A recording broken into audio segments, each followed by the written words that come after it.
Վերադարձանք եւ մեր հյուրն արդեն տաղավարում է Հայաստանի Հանրապետության Պետական Կառավարման Ակադեմիայի կառավարման ամբիոնի վարիչ, տնտեսագիտության թեկնածու դոցենտ Վիլեն Խաչատրյան։ Նրանից լավ դժվար թե որևէ մեկը մեզ պատմի եւ բացատրի, թե ինչպես ծախսենք փողերը արձակուրդի ժամանակ, որ վերադարձից հետո պարտքեր չանենք։ Ինչպես կառավարենք մեր փողերը,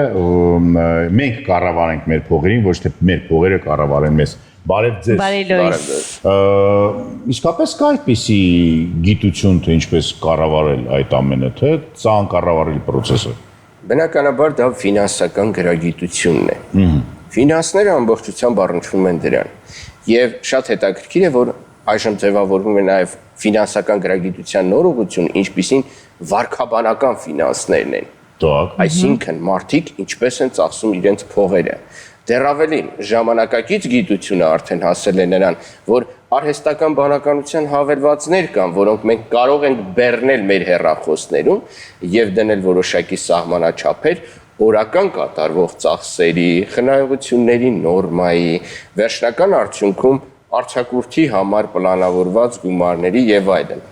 Չնայած ես ձևակերպում եմ հանգստի եւ արձակուրդի համար ստացված գումարների տարբերությունը։ Այն պարզ պատճառով, որ օրինակ մարդը ստանում է ընդհանրեն 20-25 օրվա համար արձակուրդային գումար։ Դա ինչ գումար է։ Դա նրա աշխատավարձն է պարզապես այդ օրերի համար։ Եվ սկսում է ծախսել միանգամից։ Ծախսելով միանգամից, ոչ թե պլանավորելով, ենթադրենք, պարզագույն մոդել ասենք, օրական 10,000 դրամ է ծախսում եւ ստանում է 300,000 դրամ աշխատավարձ։ Որոշում է այդ գումարը ծախսել ինչ-որ զբոսաշրջային նպատակներով։ Բայց հաշվի չի առնում, ասենք, որ այլ երկիր գնալու պարագայում իր մեկ օրվա ծախսը դառնում է ոչ թե 10,000, այլ $100։ Օրինակ, պայմանականորեն 40,000 դրամ։ Եվ հետևաբար 7 օր ծախսելուց հետո, այսինքն իր փողերն ավարտում են, հայտնվում է կոնկրետ գումար ունենալու խնդրի առաջ։ Կան մարդիկ իհարկե կարող ենք սեգմենտավորել մենք հասարակությունը, հասկանալ, որ ենթադրենք ինքը գտնում է եկամտային բարձր խմբի մեջ, տվյալ խմբին անհրաժեշտ են օրեր, արդեն վերջինս փնտրում է ազատ օրեր, որպեսզի իր հանգիստը վայելի։ Իհարկե այստեղ էլ հետաքրքիր մոտեցումներ կան, ասենք, եթե պայմանականորեն 5-շաբթի օրը համընկել է ինչ-որ ազատ օրվա հետ, ուրբաթ օրվա համար վերցնում է, ենթադրենք, ազատ օրի դիմումի հիման վրա եւ 4 օր իրար վրա կազմակերպում իր համար արձակուրդ։ Սա այսինքն սեզոնային արձակուրդների գաղափար եւս կարող է լինել, որովհետեւ մարդը փորձում է նման նիշաները կամ կարելի է ասել հատվածները եւս օգտագործել։ Բայց անդրադառնամ առաջի բաղադրիչին։ Եթե դու չես խնայել, գումար չես հատկացրել կոնկրետ հանգստի համար, տվյալ արձակուրդի ժամանակ ստացած գումարը քո դու պետք է բաշխես, օրինակ, եթե օգոստոսի վերջ ես հետ գալու, դու հաջորդ գումարը ստանալու ես հոկտեմբերի սկիզբ։ Հետևաբար 1 ամիս եւս պետք է աշխատես, որ ստանալ։ Հետևաբար 2 ամսվա մինիմում պլանավորման մոդել է անհրաժեշտ եկամուտների ծախսման, որպեսզի դու դրանք ճիշտ տնօրինես։ Հիմա անցնեմ հետևյալ մեկ այլ մոտեցման։ Ինչ է կատարվում, երբ որ ծախսում են այդ ձևով։ Ծախսելով այդ ձևով հայտնվում են խնդիրների առաջ։ Պարզվում է, որ աշխարհում ֆինանսական ճգնաժամերը տեղի են ունեցել ամենաշատը սեպտեմբեր եւ հոկտեմբեր ամիսներին։ Երբ որ մարդկանց փողերը պրծել են, հա։ Գուցե նաև դա համընկնել է նաև ֆինանսական հաշվետվությունների պերիոդի հետ, բայց ասում են նաև արձակուրդից հետո նկատվող ակտիվության հանգամանք եւս գոյություն ունի, վարքագծային ակտիվություն։ Մարդը ավելի հանգիստ է, չգիտեմ, կորտիզոլը նվազած է, արտադրողականությունը աճած է եւ այլն, ավելի ակտիվ գործողությունների է դիմում, հասցնում պիկի գցում տնտեսությունը ճգնաժամի մեջ։ Գուցե կապ չունի դա ամիսների հետ, բայց այնուամենայնիվ վիճակագրությունը ցույց է տալիս, որ մենք սեպտեմբեր-հոկտեմբեր ամիսներին ունեցել ենք ամենաշատ ճգնաժամերը։ Մյուսը համընկնում է հունվար ամսվա հետ։ Դա էլ է պայմանավորեն սեզոնային նոր տարվա։ Այսինքն մարդը չի պլանավորում իր գումարները, ինչպես է ծախսում, չէ՞։ Նոր տարվա ծախսեր, հասնում է կոմունալի վճար չունի անգամ անելու։ Ինչպես է կազմակերպում նաև այդ երևույթը։ Էլի հետաքրքիր բաներ կան։ Օրինակ, միջին վիճակագրական հայ զբոսաշրջիկը քանի օր է անցկացնում դրսում։ Պարզվում է 35 է մեր պաշտոնական վիճակագրությամբ։ Բայց դա ամենայն հավանականությամբ դրսում արտագնա աշխատանքի գնացածների վիճակագրությունը, որոնց 24 ժամ, եթե ինքը դուրս է եկել երկրից եւ գտնվել է արտերկրում, համարվում է նա զբոսաշրջիկ։ Եվ դրա համար այդ թիվը աճում է։ Հետևաբար մենք ռեալ թիվը չենք ունենում։ Կարևոր հանգամանք է օրինակ, թե որ տարիքային խմբերն են գնում ամենաշատը զբոսաշրջության։ Այս տեսանկյունից 25-ից մինչև 45 մեկ վիճակագրական բաղադրիչ կա եւ 35-ից մինչև 65 այդ սեգմենտը ամենաշատն է գնում։ Եվ հետաքրքիր է, որ մենք ունեցել ենք 2025-ի վիճակագրությունն անեն, ասեմ 1,725,000 հայ, որը գնացել է արտերկիր եւ ինչպես այսինքն նրանց տարիքային կազմը բաշխում, շատ հետաքրքիր է նկատել, որ տղամարդկանց թիվը կազմում է մոտ 1 միլիոն։ Այսինքն կանանց 725, հետևաբար դառնում է հետևյալ հարաբերակցությունը, այստեղ այդ խոպանի գործոն ասածը նկատելի է։ Մինչև 15 տարեկան, այսինքն մոտ 200,000 երեխա է այսինքն գնում։ Ոնց, նրանք գումար ունեն, չէ։ Հետևաբար իրենց ծնողների հաշվին գործոնը գոյություն ունի։ Իսկ 36-ից 63 տարեկանները կազմում է 819,000, այսինքն այսպիսի վիճակագրության հետ մենք գործ ունենք եւ սա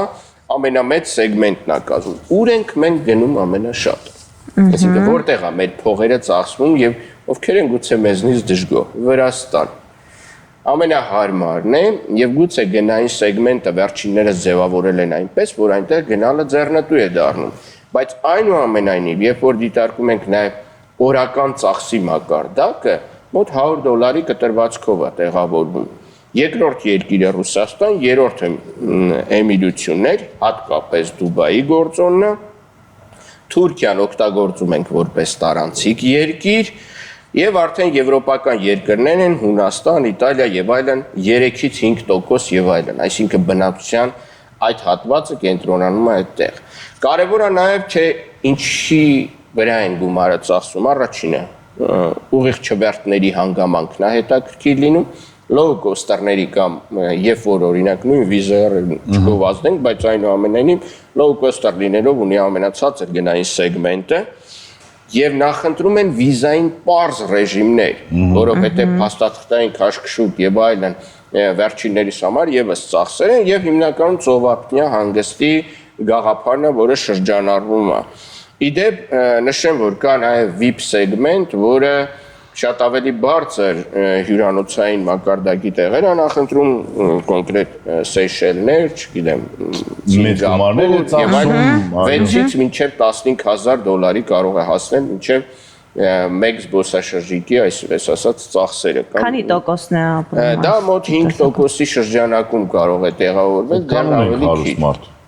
Բնականաբար, եթե մենք դիտարկենք մեր հասարակության, մոտ 10%-ն է, որ կարողանում է կուտակել խնայողություններ։ Այդ մասին է ուզում ավելի շատ խոսել։ Ինչպես պատրաստվել, ինչպես անել, որ դու կարողանաս կազմակերպել քո եւ քո ընտանիքի հանգիստը։ Նու պետք է հասկանաս քո բյուջեն ինչքան է։ Այսինքն, եթե պայմանականորեն դու հաշվել ես ընտանիքի մեկ անդամի վրա, որ ծախսելու եք միջինում $100, օրինակ եմ ասում, եւ դու պլանավորում ես, որ պետք է 10 օր հանգստանաք 4 հոգով, բնականաբար հաշվեք ինչքան գումար է անհրաժեշտ։ Այսինքն, եթե դու այդ $4,000 կուտակել ես եւ 4 հոգ ոչ թե հաշվենք ինչքան է անհրաժեշտ, ինչքան է անհրաժեշտ պլյուս մինուս հասկանում ենք, ինչպես պատրաստվել։ Ամեն ամիս հետ գցել $400 օրինակ, հասկանալով որ քեզ վերջում $4,000 է պետք։ Հասկանալի է։ Եվ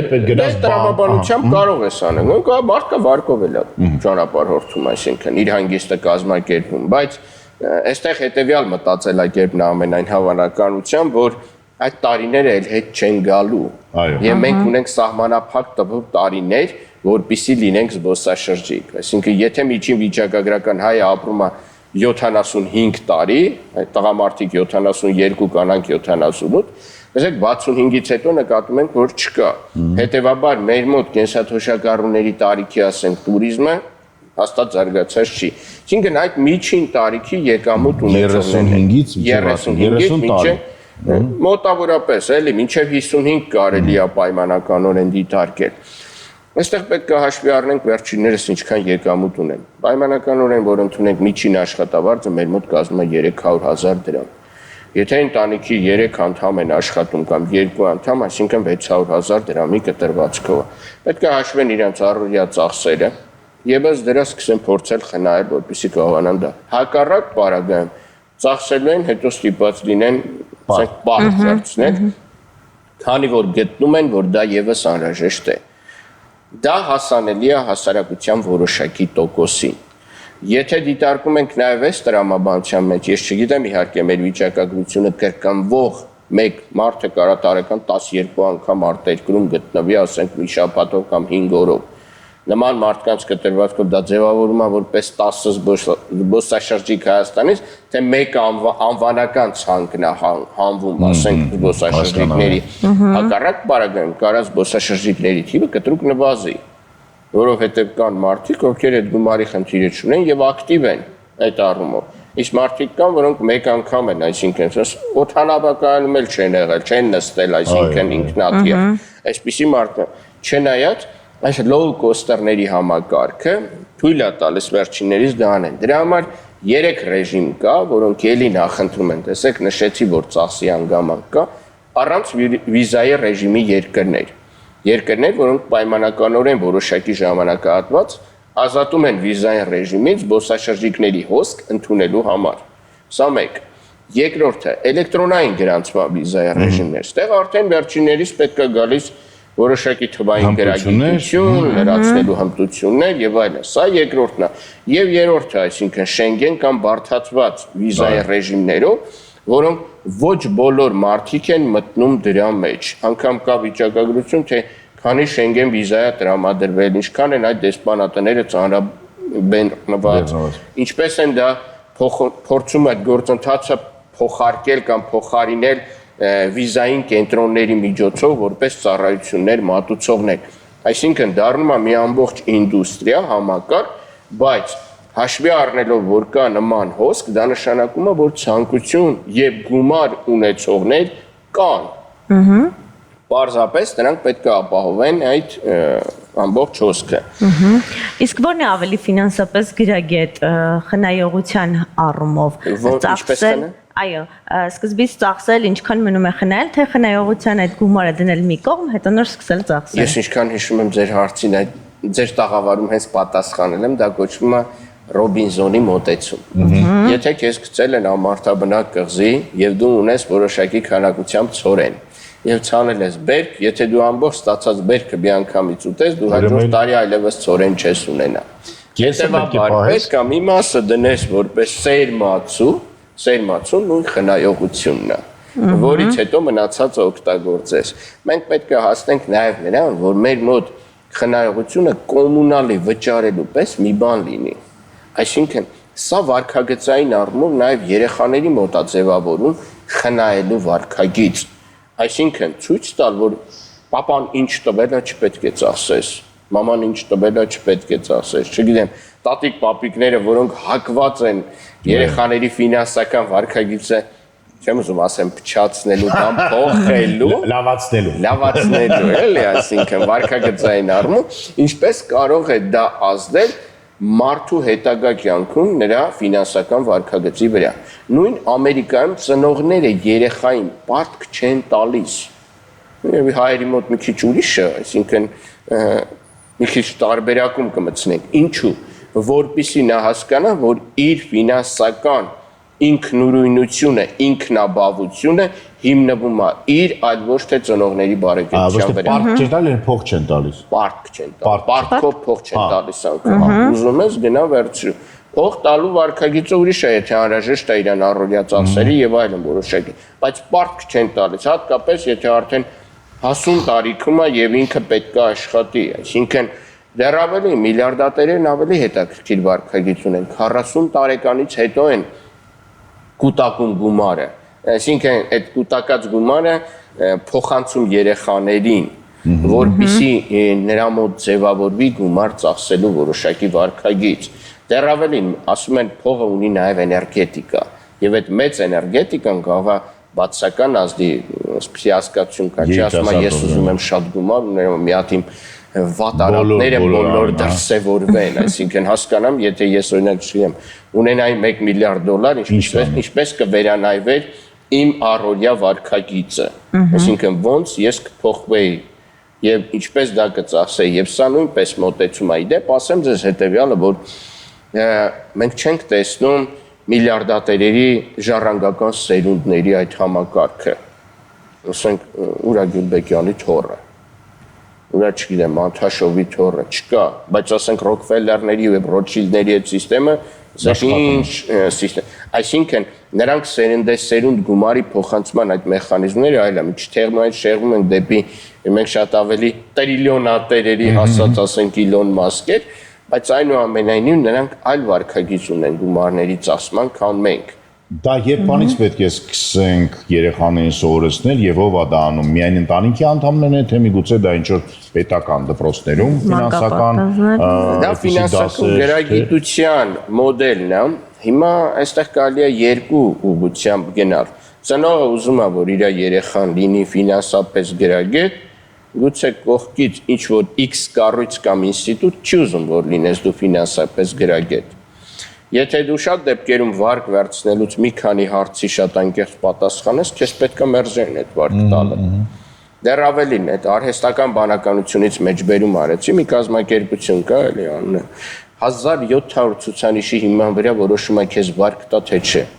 Անկամ հաշվի առնելով քո վարկագիծը առողջական առումով, դու ծխում ես թե չէ, հակվածություն ունեն սրակի թե չէ, այսինքն քո օրգանիզմը դու սպորտով զբաղվում ես թե չէ, ինչպես ես դու վերաբերվում եւ այդ ցուցանիշների ամբողջությունը ձևավորում այն հանգամանքը, որ քեզ վարկ արժե տալ թե չէ։ Քանի ցուցանիշով ենք մենք դա գնահատում։ Ինչպես ենք դա գնահատում, այսինքն մեր մոտ այդ մոտեցումն է, չէ՞ ոչ։ Այսպեսի հետաքրքիր հարցադրումներ եւս կան։ Շնորհակալություն զրույցի համար։ Կարևոր է ֆինանսապես գրագետ լինելը, այո։ Ինչ կարող եմ ասել։ Լավ աշխատավարձ ունեցեք, բայց ամսական մի քիչ փող դրեք մի կողմ, որ ամռան ամիսներին գնանք եւ հանգստանանք կամ եթե մի քիչ ավելի շատ խնայեք, նաեւ ձմռան ամիսներին։ Դուք շարունակեք մնալ մեզ հետ, մենք կշարունակենք մեր եթերը քիչ անց։